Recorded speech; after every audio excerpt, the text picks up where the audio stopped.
Welcome to this playthrough of Auburn Crown 0.4. It's turn 10 and we'll go over to the replay to check out what has happened.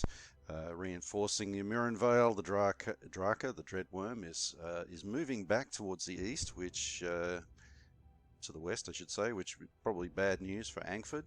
Down in Malkan, he's reinforced that fortification there with giants, so I'm not going to be able to get through there in a hurry, certainly not with the forces that I've got at the moment, and attacks against the ancients continue.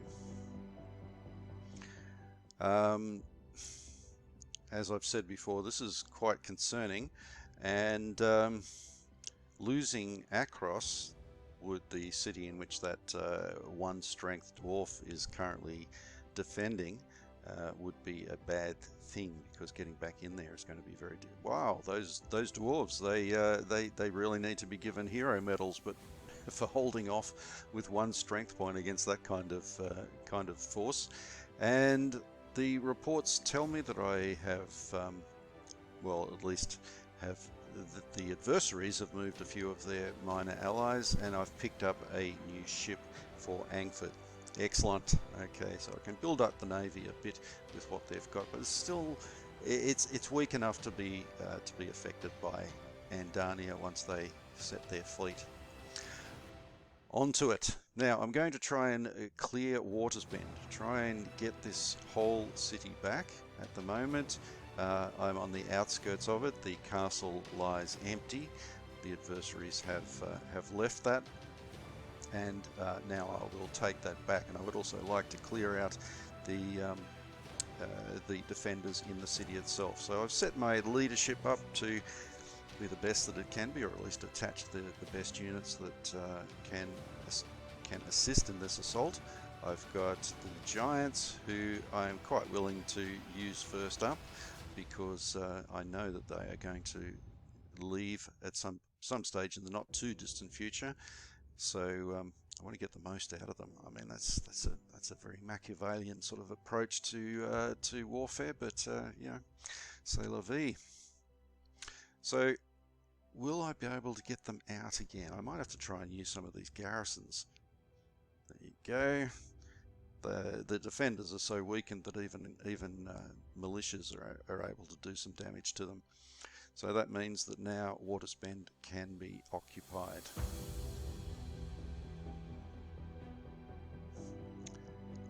There's only a couple of garrisons defending it, but it's still occupied.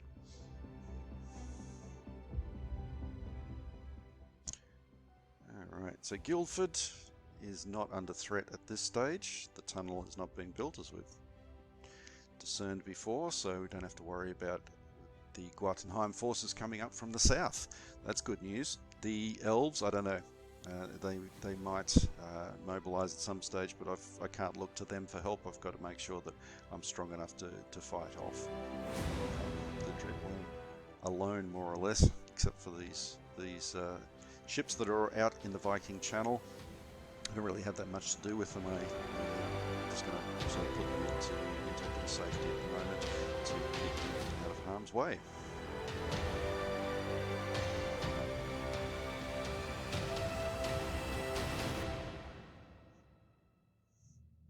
Okay, so they just come down and sit in the bay down there in the freezing cold Viking Channel, and I will continue the attack on New Mirren Vale.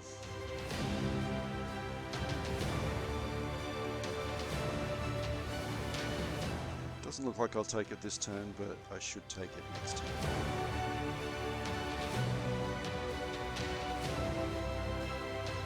And I can attack towards Moorbright just to keep the pressure on the Dreadworm while I move into position. It's always a dangerous proposition, because the breath weapon of the Dreadworm is devastating.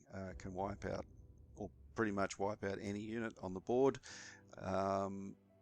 And sometimes, even if they don't get wiped out, they can become very expensive to replace. Now I'm putting a bit of diplomacy into the most likely and most powerful miners that I've got, and hopefully that will encourage them to join me in the war. I don't have much in the Dwarf Kingdom and Thrangra at the moment. I'll need to increase that at some stage because they are necessary to have on board.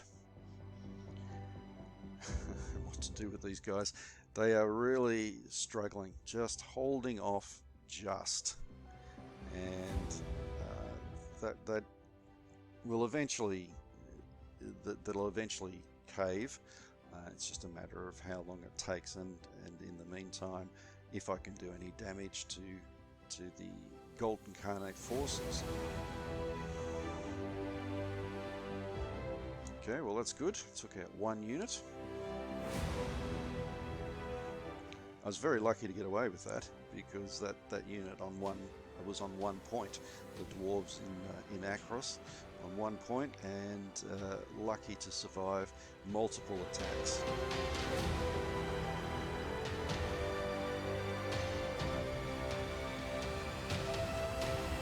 Okay, there doesn't seem to be too much more I can do at this point. I'll just move forward, try and get those leaders into place so they can increase the morale of the troops, or at least increase the supply, which increases the morale of the troops. And get that ship ready to start doing a bit of raiding with the other one that's already out there. Potentia has clearly joined the adversaries. That's why the trade route is active now. Malkan is looking at that attack, which is pretty much inevitable.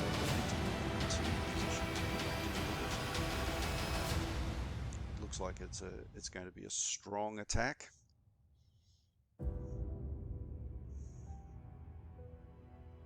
I've only got a couple of garrisons up there that can actually hold the place. That's because I chose to take the risky approach of focusing my forces for an attack to the west towards Transmorodonia. That was always a risky proposition, and it failed. So, you know, so sad, too bad. Alright, so in the next few turns I imagine that Malkan will come under a fairly sustained attack, and probably from Transmorodonia as well. So, like the Ancients, they will be backs against the wall, existential crisis.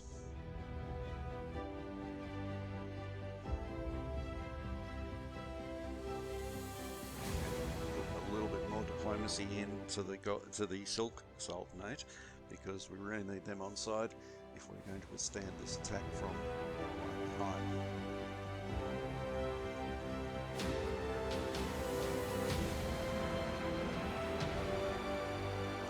I am going to buy a unit and hopefully be able to use that to at least slow down some of the Guatenheim units as they move south. They will be strong, I know that, but I need something to hold them back, otherwise it's curtains for Malkan. And the Tribal League will continue to move its potential alliance. Alright, nothing much to do there, and I will end the turn and we'll have a look at the balance sheet to see what sort of I do have of gold pieces available.